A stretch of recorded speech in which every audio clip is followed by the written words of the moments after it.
ভাত, রুটি বা পরোটার সঙ্গে খাওয়ার মতন একটি রেসিপি আজকে আমি শেয়ার করছি। টমেটোর রেসিপি। প্রথমে টমেটোগুলোকে 4 ফাঁক করে কেটে নিয়ে একটু জল বসিয়ে, বাটিতে জল বসিয়ে আমি গরম করতে দিলাম। এদিকে একটু তেঁতুল আমি জলে ভিজিয়ে রাখলাম ছোটো বাটিতে। এরপর টমেটো মোটামুটি সিদ্ধ হয়ে এলে সেটাকে আমি একটা মিক্সিং জারে তুলে নিলাম।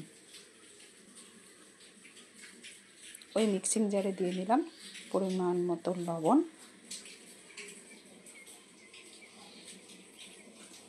অল্প একটু হলুদ, সামান্য চিনি। যে যেমন মিষ্টি খেতে চাইবে সেরকমই চিনিটা দেবে আন্দাজ মতো। এরপর আমি একটা পেস্ট বানিয়ে নিলাম। কড়াইতে সামান্য তেল গরম করে সেই তেলের উপর দিলাম কালো জিরা ফোড়ন। ফোড়নটি সামান্য নাড়াচাড়া করে নিয়ে একটু গরম হয়ে আসলে তার মধ্যেই দিয়ে দিলাম সেই মিক্সিং জারে রাখা পেস্টটি।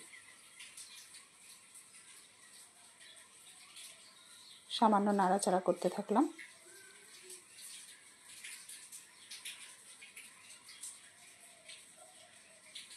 এবং জারে ধোয়া জলটিও আমি এখানে অ্যাড করে দিলাম। এই পর্যায়ে সমানে নাড়াচাড়া করে যেতে হবে। এরপর আমি বাটিতে সেটি নামিয়ে রাখলাম।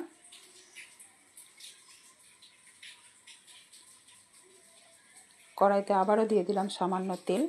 সর্ষের তেল ইউজ করেছি আমি, আপনারা চাইলে সাদা তেলও ব্যবহার করতে পারেন। দিয়ে দিচ্ছি ডুমো করে কাটা পেঁয়াজ।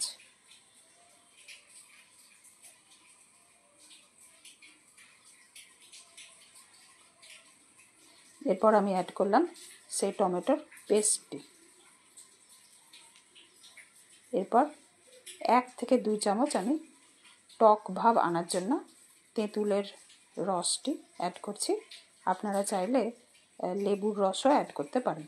একটু খাট্টা মিঠা হলে বাচ্চারা খেতে ভালো পারে, এদের খেতে ভালো লাগে বাচ্চাদের। এটা যেহেতু বাচ্চাদের জন্যই তৈরি করা রেসিপি, তাই আমি একটু টক ভাবটা আনতে চাইছি। আমার রেসিপিটি তৈরি হয়ে গিয়েছে, প্রায় শেষের দিকে। বানাতে একদমই হাতে সময় না থাকলে এটা খুবই সুন্দরভাবে বানানো যেতে পারে। আমি শেষে 2টো কাঁচা লঙ্কা অ্যাড করেছি।